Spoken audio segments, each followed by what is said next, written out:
सभी को नमस्कार। मैं कुपेंद्र आर राठौड़, हिंदी विषय सहायक प्राध्यापक, सरकारी प्रथम श्रेणी महाविद्यालय हुलसूर, जिला बिदर से हूँ। प्रिय छात्रों, गुलबर्गा विश्वविद्यालय कलबुर्गी सीबीसीएस पाठ्यक्रम के अनुसार बीए पश्चिम हिंदी ऐच्छिक विषय के लिए जो सिलेबस रखा गया है, आदिकाल की परिस्थितियां, इस विषय पर आज हम विचार विमर्श करेंगे। तो आदिकाल की परिस्थितियां, इस विषय से जाने से पूर्व हमें हिंदी साहित्य के इतिहास को काल विभाजन करना पड़ेगा। हिंदी साहित्य के इतिहास को बहुत सारे विद्वानों ने अपनी अपनी तरह से काल विभाजन किया है। उसमें हम ज्यादातर रामचंद्र शुक्ल के साथ ही जाते हैं, जिन्होंने हिंदी साहित्य के इतिहास को 4 भागों में विभाजन किया है। पहला वीरगाथा काल, दूसरा भक्ति काल, तीसरा रीतिकाल और चौथा गद्य काल। जैसे वीरगाथा काल को हम आदिकाल नाम से भी जाने जाते हैं। तो आदिकाल, जो आचार्य रामचंद्र शुक्ल के अनुसार जो आदिकाल का जो समय है, 1050 से लेकर 1375 तक उसकी समय सीमा तय किया गया है। तो हम आज जानेंगे आदिकाल के उस समय सीमा में जो कुछ हुआ हमारे देश में उस समय की परिस्थितियों के अनुसार। जो हम आज इस विषय को लेकर जब आते हैं आदिकाल की परिस्थितियां, तो हम उस समय में क्या क्या हुआ उसके बारे में हम आज अवलोकन करेंगे।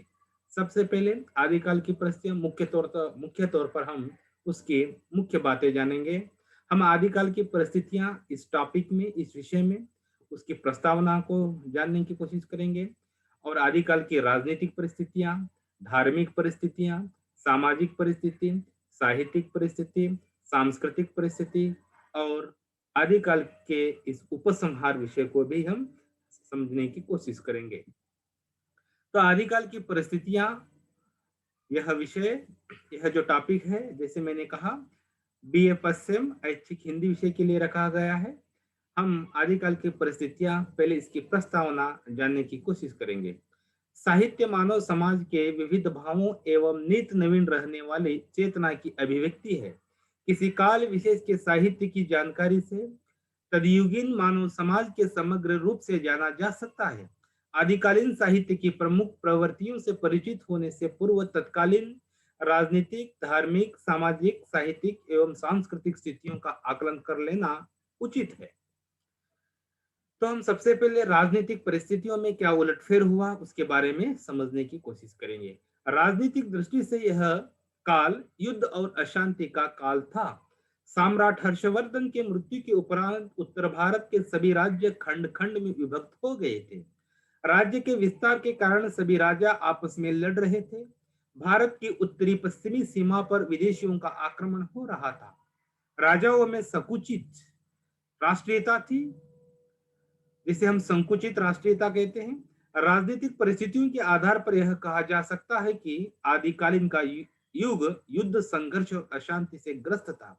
जब हम राजनीतिक परिस्थिति देखते हैं तो उस समय भारत के राजाओं ने ही भारत के ऊपर राज कर रहे थे और मुस्लिम राजाओं का आगमन हो रहा था। कई मुस्लिम राजाओं अपने पांव पसार रहे थे। तो हम राजनीतिक परिस्थितियों में जो हमारे राजाओं के बीच जो संकुचित भावना के कारण भारत देश उस समय एक नहीं था, कई टुकड़ों में बटा हुआ था। इस तरह से राजनीतिक परिस्थितियां थी। और दूसरी परिस्थिति की ओर जाएंगे, धार्मिक परिस्थिति। आदिकाल में अनेक प्रकार की धार्मिक मतांतरों का अस्तित्व था। भारतीय धर्म साधना में उथल पुथल मची हुई थी। वैदिक एवं पौराणिक धर्म के साथ साथ बौद्ध धर्म एवं जैन धर्म भी इस काल में अपना प्रभाव जमाने के लिए प्रयास कर रहे थे। भारत पर मुसलमानों का आक्रमण से इस्लाम अपने जड़े जमा रहा था। तो धार्मिक दृष्टि से आदिकाल का वातावरण अत्यंत दूषित था।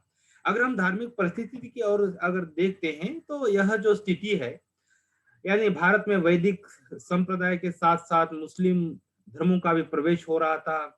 कई लोगों में यह द्वेष की भावना थी और मुसलमान भारत के जो हिंदू जो लोग थे, यानी मुस्लिम इस्लाम धर्म को स्वीकार कर रहे थे। जो अगर अगर धार्मिक दृष्टि से अगर देखा जाए तो यह जो काल था बहुत दूषित था। हम आगे बढ़ते हैं सामाजिक परिस्थिति की ओर। सामाजिक परिस्थिति, राजनीतिक एवं धार्मिक परिस्थितियों के कारण समाज में विशृंखला आ गई थी। जनता शासन तथा धर्म दोनों ओर से निराश्रित होती जा रही थी। लोग वर्ण व्यवस्था में बंधे हुए थे।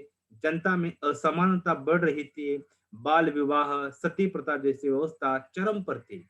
समाज में स्त्रियों के प्रति पूज्य भाव नहीं था। इस काल में लोगों की सामाजिक हालत बहुत खराब थी। अगर हम पूरी समाज की परिस्थिति को अगर देखते हैं, तो उस समय भारत पूरा जो देश था, यानी जो वैदिक संस्कृति को अपनाते थे, वैदिक संस्कृति के कारण भारत देश 4 वर्णों में बटा हुआ था। लोगों में असमान थे, सामाजिक समानता का अभाव था और साथ-साथ स्त्रियों के प्रति उस समय वह एक दयनीय स्थिति थी। समाज में बाल विवाह, सती प्रथा, देवदासी जैसे व्यवस्था थी और समाज में स्त्रियों को पूज्य भाव से नहीं देखा जा सकता था। इसी कारण समाज की अगर हालत की अगर बात किया जाए, तो वह बहुत खराब थी। आगे बढ़ते हैं साहित्यिक परिस्थिति की ओर। आदिकाल में साहित्य रचना की 3 धाराएं बह रही थी। एक और तो परंपरागत संस्कृत साहित्य की रचना हो रही थी, तो दूसरी ओर प्राकृत अपभ्रंश में प्रभुत्व साहित्य का सृजन जैन कवियों के द्वारा किया जा रहा था। तीसरी धारा हिंदी में लिखे जाने वाले साहित्य की थी। इस काल में संस्कृत साहित्य में अनेक ग्रंथ लिखा गया। उसी तरह से इसी काल में रासो साहित्य, सिद्ध साहित्य का निर्माण हुआ। साहित्यिक परिस्थिति की अगर बात करते हैं, तो जो आदिकाल का जो परिस्थितियों में हम देखते हैं आदिकाल में कि राजशेखर बहुत सारे संस्कृत विद्वानों का ग्रंथों का उनके द्वारा निर्माण हुआ। जैसे हम बात करते हैं अ, आनंदवर्धन हो, मम्मट हो, भोज हो, क्षेमेंद्र हो, कुंतक हो, जैसे विद्वानों ने अपने अपने साहित्य की रचना किया। उसके साथ साथ जब हम अपभ्रंश साहित्य की जब बात करते हैं, तो स्वयंभू, पुष्पदंत, धनपाल, हेमचंद्र जैसे जैन कवियों के द्वारा भी बहुत सारे ग्रंथों का निर्माण किया गया।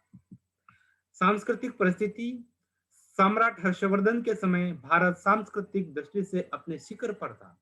हिंदू धर्म एवं संस्कृति राष्ट्रव्यापी एकता का आधार था। किंतु कालांतरों में मुस्लिमों के आगमन से भारत मुस्लिम संस्कृति से भी प्रभावित होता गया। मुस्लिम संस्कृति प्रभाव आदि काल हिंदू संस्कृति पर अनेक क्षेत्र पर पड़ने लगा था। अगर हम सांस्कृतिक दृष्टि को अगर देखते हैं, तो भारत में यानी मुस्लिम धर्मों का आगमन हो रहा था। साथ साथ लोगों में अब हिंदू के बदले मुस्लिम संस्कृति को अपना रहे थे। तो इस तरह से संस्कृतियों में भी हम मतभेद यानी थोड़ा बदलाव देखते हैं। पूरी अगर परिस्थितियों को देखने के बाद हम उपसंहार की ओर बढ़ते हैं। आदिकाल के युग को राजनीतिक दृष्टि से अगर देखते हैं, तो राज्यों में आपसी कलह था। सामाजिक असमानता बढ़ रही थी। धार्मिक स्थितियां चिंताजनक थी। साहित्य में कई प्रमुख ग्रंथों का निर्माण हुआ। सांस्कृतिक तौर पर मुसलमानों का प्रभाव दिखाई देता है। इस तरह से हम पूरी तरह से आदिकाल की परिस्थितियों के बारे में हम अवलोकन करते हैं। तो मुझे अ, जो विषय दिया गया था आदिकाल की परिस्थिति के बारे में, आशा करता हूँ कि यह जो सब कुछ विषय आपको मालूम पड़ गया हो। तो सभी को धन्यवाद। फटाफट फास्ट फास्ट करो जी।